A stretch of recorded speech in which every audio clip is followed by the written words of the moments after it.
Et me voilà à nouveau sur YouTube en format long. J'ai fait des vlogs l'année dernière de nos vacances. Je vais en refaire cet été puisqu'on part en Italie. Donc n'hésitez pas à vous abonner si ce n'est pas encore fait. J'ai aussi pas mal de shorts que je publie régulièrement. Je vais faire des storytelling. Je vais parler un peu du monde de l'influence, de livres et de plein d'autres choses. Et pour cette nouvelle vidéo, je vais parler des 10 moments qui ont changé ma vie. Alors, je précise que je ne les ai pas mis par ordre de préférence. Ces 10 moments qui sont très importants. Bien sûr, il y en a un peu plus importants que d'autres puisqu'ils ont été décisifs complètement pour mon futur. Mais c'est des moments qui sont quand même importants. J'aurais pu en faire 20. Mais en tout cas, j'ai noté les 10. Je les ai bien notés sur un petit cahier. Les 10 qui ont été très importants, qui sont venus tout de suite. Donc la première chose, c'est ce moment où j'ai réalisé que j'étais gay, que je n'étais pas hétéro. Alors c'est venu un peu au fur et à mesure. Je ne me suis pas réveillé un matin en me disant « Bon, bah Pierre, t'es gay ». Par contre, c'est vrai que j'ai toujours senti une différence dans ma façon d'être par rapport aux autres garçons. Et c'est quand j'ai eu autour de 18-19 ans que je me suis rendu compte que j'étais attiré par les hommes plutôt que par les femmes. Et ça s'est confirmé par la suite par des rencontres, bien évidemment. Et on arrive au deuxième point important, c'est ma rencontre avec Romain. Donc ça fait 17 ans que je suis avec Romain. C'est lui mon premier vrai chéri. Ça fait 17 ans qu'on est ensemble. Et c'est un des plus importants de ma vie, cette rencontre, parce que c'est avec Romain ensuite que j'ai continué à évoluer et à faire plein de choses. Et j'espère que ça va durer toute ma vie. Je reviens un petit peu en arrière sur un sujet un petit peu moins drôle. Un moment très important, c'est la première fois où j'étais vraiment confronté à la mort de quelqu'un de ma famille. J'avais 15 ans quand mon grand-père est mort. C'est arrivé subitement. J'étais au collège et je rentrais le midi et le téléphone a sonné. Mes parents n'étaient pas là alors qu'ils étaient censés être là. Et c'est ma mère qui était chez mes grands-parents et qui m'a annoncé que mon grand-père allait très mal. Et en fait, ce que je ne savais pas, c'est qu'en me disant qu'il allait très mal, c'était simplement pour amorcer la tristesse. En fait, il était déjà décédé. Ça, je l'ai appris quelques heures plus tard, où elle m'a dit que mon grand-père était décédé. Et ce qui a été horrible, c'est qu'en fait, l'enterrement a été le jour de mes 15 ans, justement. Donc, je m'en rappellerai toute ma vie. Et c'est là où j'ai réalisé que j'allais être confronté plusieurs fois à ça dans ma vie. Après, plus tard, j'ai perdu mon autre grand-père. Et, dans la logique des choses, il y aura d'autres événements tout aussi tragiques, mais qui font partie de la vie. Voilà, je n'ai pas forcément envie d'y penser, mais en tout cas, c'est un moment très important. Un autre moment qui a été très important, ça a été la décision d'avoir des enfants avec Romain. C'est vrai, quand on est gay, qu'on l'assume, on se dit automatiquement, on n'aura pas d'enfants. Sauf que moi, je ne voyais pas ma vie sans enfants. Donc, j'en ai parlé avec Romain, qui lui, pour le coup, avait fait son deuil de la paternité. Et au moment où on a commencé à en parler et que son envie s'est un peu réveillée et qu'on a pris la décision, donc je pourrais vous parler de comment on a fait, etc. sur une autre vidéo, vous me dites si ça vous intéresse. Mais en tout cas, voilà, ce moment où on s'est dit, allez, on y va, ça a été un moment important puisque je savais que ma vie allait changer suite à cette décision et on a entrepris donc toutes les démarches pour avoir des enfants et c'était vraiment quelque chose d'assez tendu, on va dire ça comme ça. Bien évidemment, ce qui nous emmène à un nouveau point, c'est la naissance de mes filles parce que là, pour le coup, si avant je savais que ma vie allait changer, et bien elle a basculé complètement le jour où j'ai pris mes filles dans mes bras. Donc je mets sur le même point mes 3 enfants puisque j'ai des jumelles et une petite.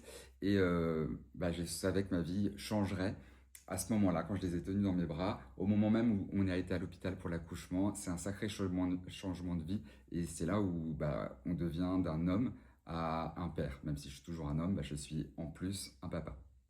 Un moment important de ma vie, c'est quand j'ai décidé de raconter un peu notre histoire sur les réseaux sociaux, que ce soit, d'abord j'avais commencé sur Twitter à l'époque, ça a pris une ampleur que je n'imaginais pas, puisqu'au début j'étais simplement là pour, comme beaucoup de gens, un réseau social où on lit plus qu'on écrit, et puis j'ai commencé à écrire et ça a pris une ampleur beaucoup plus forte que ce que j'imaginais, et ça c'est un moment important puisque ça m'a fait basculer d'une vie totalement privée à une vie un peu publique, bien évidemment sur une sphère, voilà, je ne suis pas une personnalité publique hyper connue, mais bien sûr, voilà, des gens qui connaissaient un peu notre vie, et j'ai pu apporter aussi ma voix en tant que papa gay, puisque c'était au départ sur ça que je communiquais. Et ce qui m'emmène ensuite à un autre moment très important, c'est quand j'ai réalisé que je pouvais travailler et vivre du métier de créateur de contenu.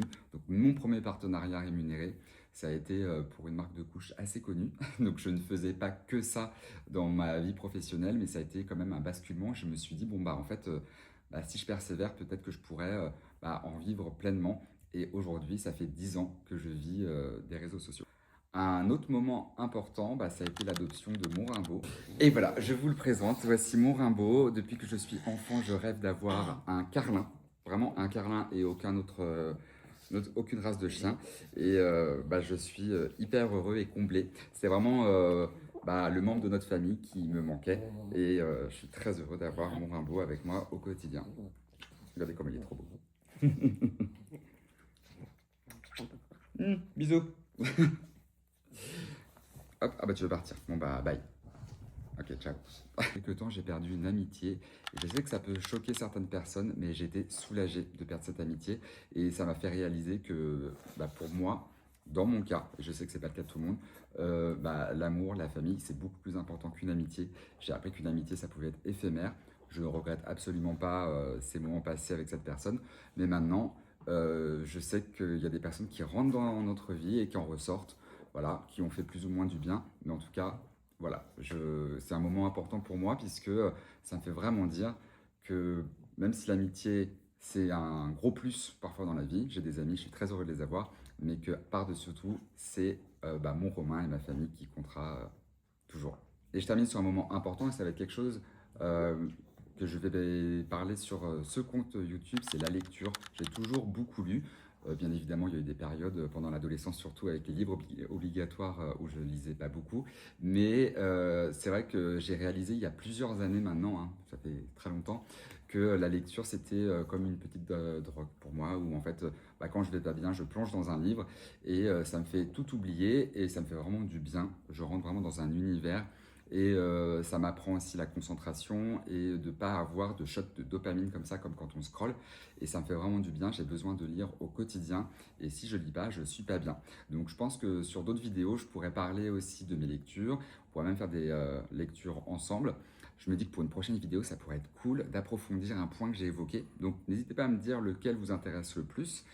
Bien sûr, je continuerai à faire des vlogs, comme je l'ai dit, et même pourquoi pas des discussions avec Romain. Ça, c'est une vidéo que je pense faire bientôt. Voilà, faire une sorte d'interview entre Romain et moi sur plein de questions qu'on nous a posées. Voilà, donc n'hésitez pas à vous abonner et à me suivre sur mes autres réseaux.